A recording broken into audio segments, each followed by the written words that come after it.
नमस्कार साथियों, मैं दीपक कुमार आप सबके बीच फिर से लुसेंट इतिहास का प्राचीन भारत का वीडियो लेकर आया हूं दोस्तों, जो आपके लिए बहुत ही खास होने वाला है। तो चलिए बिना समय गवाए आज प्राचीन भारत इतिहास का वीडियो शुरू करते हैं दोस्तों। मैंने पिछले वीडियो में वेद के बारे में बताया था। आज के वीडियो पुराण से स्टार्ट करते हैं दोस्तों। भारतीय ऐतिहासिक कथाओं का सबसे अच्छा क्रमबद्ध विवरण पुराणों में मिलता है दोस्तों। इसके रचयिता लोमहर्ष अथवा इनके पुत्र उग्रश्रवा माने जाते हैं दोस्तों। पुराण की संख्या 18 है, जिनमें से केवल 5 ही ऐसे पुराण हैं दोस्तों जिनमें राजाओं की वंशावली पाई जाती है। वो 5 पुराण इस प्रकार है: मत्स्य पुराण, वायु पुराण, विष्णु पुराण, ब्राह्मण एवं भागवत में। ये 5 ऐसे पुराण हैं जो राजाओं की वंशावली पाई जाती है दोस्तों। पुराणों में मत्स्य पुराण सबसे प्राचीन एवं प्रामाणिक पुराण है। अधिकतर पुराण सरल संस्कृत श्लोक में लिखे गए हैं। स्त्रियां तथा शूद्र जिन्हें वेद पढ़ने की अनुमति नहीं थी, वे भी पुराण सुन सकते थे। पुराणों का पाठ पुजारी मंदिरों में किया करते थे। सामाजिक एवं सांस्कृतिक दृष्टि से अग्नि पुराण का काफ़ी महत्व है दोस्तों, जिसमें राजतंत्र के साथ साथ कृषि संबंधी विवरण भी दिया गया है। बौद्ध, जैन एवं अन्य साहित्य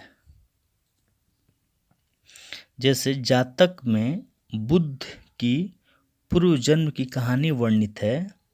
हीनयान का प्रमुख ग्रंथ कथा वस्तु है, जिसमें महात्मा बुद्ध का जीवन चरित्र अनेक कथानकों के साथ वर्णित है। जैन साहित्य को आगम कहा जाता है दोस्तों। जैन धर्म का प्रारंभिक इतिहास कल्पसूत्र से ज्ञात होता है। जैन ग्रंथ भगवती सूत्र में महावीर के जीवन कृत्यों तथा अन्य समकालिकों के साथ उनके संबंधों का विवरण मिलता है दोस्तों। अर्थशास्त्र के लेखक चाणक्य या विष्णुगुप्त हैं। यह 15 अधिकरणों एवं 180 प्रकरणों में विभाजित है। इससे मौर्यकालीन इतिहास की जानकारी प्राप्त होता है। संस्कृत साहित्य में ऐतिहासिक घटनाओं को क्रमबद्ध लिखने का सर्वप्रथम प्रयास कलहन के द्वारा किया गया था। कलहन द्वारा रचित पुस्तक राजतरंगिणी राजाओं की नदी है। इस ग्रंथ में 8 सर्ग है, जिन्हें तरंगों की संज्ञा दी गई है। इसमें प्रारंभ से लेकर 12वीं सदी तक के कश्मीर के शासकों का वर्णन है। अरबों की सिंध विजय का वृत्तांत चचनामा के लेखक अली अहमद में सुरक्षित है। अष्टाध्यायी संस्कृत भाषा व्याकरण की प्रथम पुस्तक के लेखक पन्नी हैं। इससे मौर्य के पहले का इतिहास तथा मौर्य युगीन राजनीतिक अवस्था की जानकारी प्राप्त होती है दोस्तों। अष्टाध्यायी जो है, अष्टाध्यायी में पहली बार लिपि शब्द का प्रयोग हुआ था। कात्यायन की गार्गी संहिता एक ज्योतिष ग्रंथ है, फिर भी इसमें भारत पर होने वाले यवन आक्रमण का उल्लेख मिलता है। पंतजलि पुष्यमित्र शुंग के पुरोहित थे। इनके महाभाष्य से शुंगों के इतिहास का पता चलता है दोस्तों। पुरातत्व संबंधी साक्ष्य से मिलने वाली कुछ जानकारी भी बता देते हैं दोस्तों। भारतीय पुरातत्व शास्त्र का पितामह सर अलेक्जेंडर कनिंघम को कहा जाता है। 1400 ईसा पूर्व के अभिलेख बुगाजकोई एशिया माइनर से वैदिक देवता मित्र, वरुण, इंद्र और नक्षत्र यानी अश्वनी कुमार के नाम से मिलते हैं। मध्य भारत में भागवत धर्म में विकसित होने का प्रमाण यवन राजदूत हेलियोडोरस के वेशनगर विदिशा गरुड़ स्तंभ लेख से प्राप्त होता है दोस्तों। सर्वप्रथम भारतवर्ष का जिक्र हाथी गुफा अभिलेख में है। सर्वप्रथम दुर्भिक्ष का जानकारी देने वाला अभिलेख सोहगोरा अभिलेख है। इस अभिलेख में संकट काल में उपयोग हेतु खाद्यान्न सुरक्षित रखने का भी उल्लेख है दोस्तों। सर्वप्रथम भारत पर होने वाले हुन आक्रमण की जानकारी भीतरी स्तंभ लेख से प्राप्त होती है। सती प्रथा का पहला लिखित साक्ष्य एरन अभिलेख शासक भानुगुप्त से प्राप्त होती है। सतवाहन राजाओं का पूरा इतिहास उनके अभिलेखों के आधार पर लिखा गया है। रेशम बुनकर की श्रेणियां की जानकारी मंदसौर अभिलेख से प्राप्त होती है। कश्मीरी नौपसानिक पुरास्थल बुर्जहोम से गर्तावास का साक्ष्य मिलता है। इनमें उतरने के लिए सीढ़ियाँ होती थी। यहाँ मनुष्य के साथ उसके पालतू कुत्ते को भी दफनाने की प्रथा प्रचलित थी। प्राचीनतम सिक्कों को आहत सिक्के कहा जाता था दोस्तों। इसी को साहित्य में कसापर्ण कहा गया है। सर्वप्रथम सिक्कों पर लेख लिखने का कार्य यवन शासकों ने किया था। समुद्रगुप्त की वीणा बजाती हुई मुद्रा वाले सिक्कों से उसके संगीत प्रेमी होने का प्रमाण मिलता है। अरिकमेंडू पुदुचेरी के निकट से रोमन सिक्के प्राप्त हुए हैं। अरिकमेंडू में जो पुदुचेरी के निकट है उससे रोमन सिक्के प्राप्त हुए हैं दोस्तों।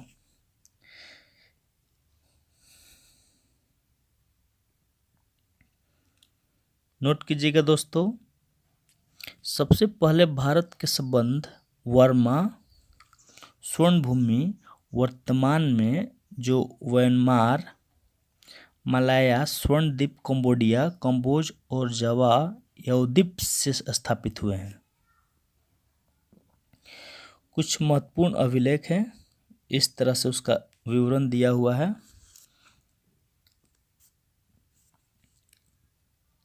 हाथी गुफा अभिलेख जो है कलिंग राजा खारवेल से संबंधित थे दोस्तों।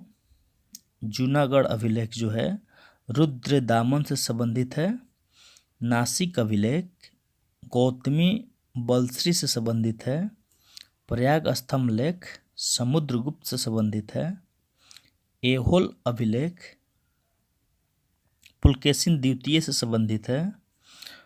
मंदसौर अभिलेख मालवा नरेश यशोवर्मन से संबंधित है। ग्वालियर अभिलेख प्रतिहार नरेश भोज से संबंधित है। भीतरी एवं जूनागढ़ अभिलेख स्कंदगुप्त से संबंधित है। देवपाड़ा अभिलेख बंगाल शासक विजयसेन से संबंधित है। अभिलेखों का अध्ययन इपिग्राफी कहलाता है दोस्तों। उत्तर भारत के मंदिरों की कला की जो शैली है उसको नागर शैली एवं दक्षिण भारत के मंदिरों की कला जो है द्रविड़ शैली कहलाती है दोस्तों। दक्षिणापथ के मंदिरों के निर्माण में नागर और द्रविड़ दोनों शैलियों का प्रभाव पड़ा था दोस्तों। अतः यह वेसर शैली कहलाती है दोनों को। पंचायतन शब्द जो है मंदिर रचना शैली से संबंधित है। एक हिंदू मंदिर तब पंचतायन शैली का कहलाता है जब मुख्य मंदिर 4 सहायक मंदिरों से घिरा होता है। पंचायतन मंदिर के उदाहरण कुछ हैं। कंदरिया महादेव मंदिर जो खजुराहो में स्थित है दोस्तों। ब्रह्मेश्वर मंदिर जो भुवनेश्वर में स्थित है दोस्तों। लक्ष्मण मंदिर जो खजुराहो में है स्थित। लिंगराज मंदिर जो भुवनेश्वर की दशावतार मंदिर जो है देवगढ़ उत्तर प्रदेश। और गोंडेश्वर मंदिर जो है महाराष्ट्र में।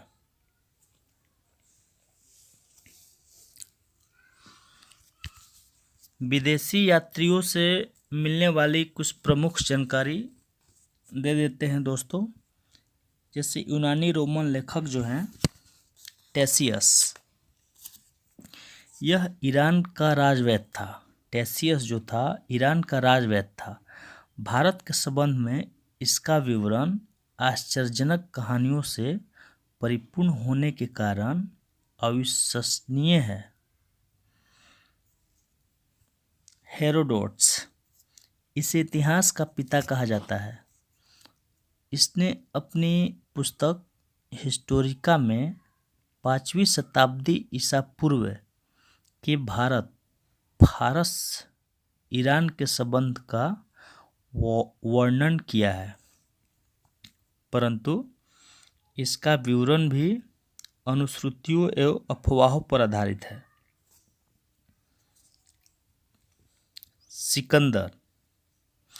सिकंदर के साथ आने वाले लेखकों में निरियाकस, अनेसिक्राटस तथा अरिस्टोबुलस के विवरण अधिक प्रमाणित एवं विश्वसनीय हैं। मेगास्थनीज, यह सेल्यूकस निकेटर का राजदूत था दोस्तों जो चंद्रगुप्त मौर्य के दरबार में आया था। इसने अपनी पुस्तक इंडिका में मौर्य युगीन समाज एवं संस्कृति के विषय में लिखा है। डाइमैक्स, यह सीरियन नरेश अंत्योकस का राजदूत था दोस्तों जो बिंदुसार के दरबार में आया था। इसका विवरण भी मौर्य युग से संबंधित है। डायोनिसियस, यह मिस्र नरेश टॉलमी फिलेटलेटफस का राजदूत था जो अशोक के राज दरबार में आया था।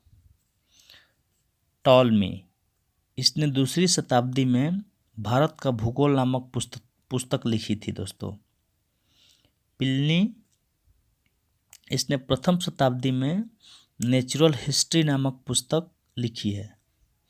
इसमें भारतीय पशुओं, पेड़ पौधे, खनिज पदार्थों आदि के बारे में विवरण मिलता है इस बुक से। प्लिनी जो बुक है। अगला पेरिपल्स ऑफ द इरिथ्रियन सी। इस पुस्तक के लेखक के बारे में जानकारी नहीं है। यह लेखक करीब 80 ईसा में हिंद महासागर की यात्रा पर आया था। इसने उस समय के भारत के बंदरगाहों तथा व्यापारिक वस्तुओं के बारे में जानकारी दी है। ये यूनानी रोमन लेखक थे दोस्तों। दूसरा, अब चीनी लेखक के बारे में कुछ इस प्रकार से विवरण है। फहियान, यह चीनी यात्री गुप्त नरेश चंद्रगुप्त द्वितीय के दरबार में आया था। इसने अपने विवरण में मध्य प्रदेश के समाज एवं संस्कृति के बारे में वर्णन किया है दोस्तों। इसने मध्य प्रदेश की जनता को सुखी एवं समृद्ध बताया है। यह 14 वर्षों तक भारत में रहा। दूसरा संयुगन, यह 518 ईसा में भारत आया। इसने अपने 3 वर्षों की यात्रा में बौद्ध धर्म की प्राप्तियां एकत्रित की थी दोस्तों। संयुगन जो था, फिर से सुनिए, यह 518 ईसा में भारत आया था। इसने अपने 3 वर्षों की यात्रा में बौद्ध धर्म की प्राप्तियां एकत्रित की थी। अगला हेनसोंग, यह हर्षवर्धन के शासनकाल में भारत आया था। हेनसोंग 629 ईस्वी में चीन से भारतवर्ष के लिए प्रस्थान किया और लगभग 1 वर्ष की यात्रा के बाद सर्वप्रथम वह भारतीय राज्य कपिसा पहुंचा। भारत में 15 वर्षों तक ठहरकर 645 ईस्वी में चीन लौट गया। यह बिहार में नालंदा जिला स्थित नालंदा विश्वविद्यालय में अध्ययन करने तथा भारत से बौद्ध ग्रंथों को एकत्र कर ले जाने के लिए आया था। इसका भ्रमण वृत्तांत शिवकी नाम से प्रसिद्ध है, जिसमें 138 देशों का विवरण मिलता है। इसने हर्षकालीन समाज, धर्म तथा राजनीति के बारे में वर्णन किया है। इसके अनुसार सिंध का राजा शूद्र था। हेनसोंग ने बुद्ध की प्रतिमा के साथ साथ सूर्य और शिव की प्रतिमाओं का भी पूजन किया था दोस्तों।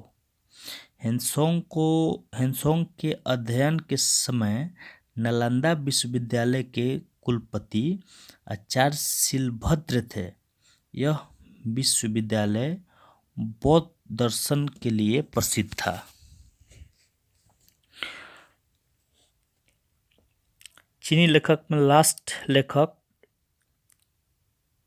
त्सिंग, यह 7वीं शताब्दी के अंत में भारत आया।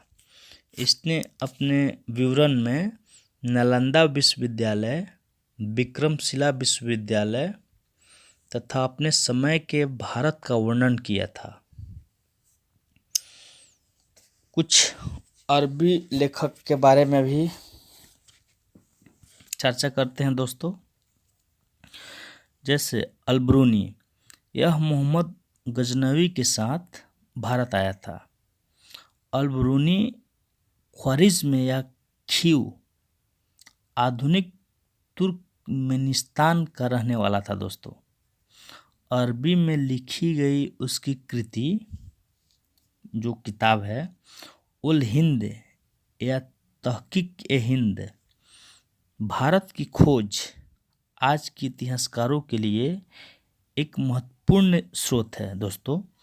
यह एक विस्तृत ग्रंथ है जो धर्म और दर्शन, त्योहारों, खगोल विज्ञान, कीमिया, रीति रिवाज तथा प्रथाओं, सामाजिक जीवन, भार तौल तथा मापन विधियों, मूर्तिकला,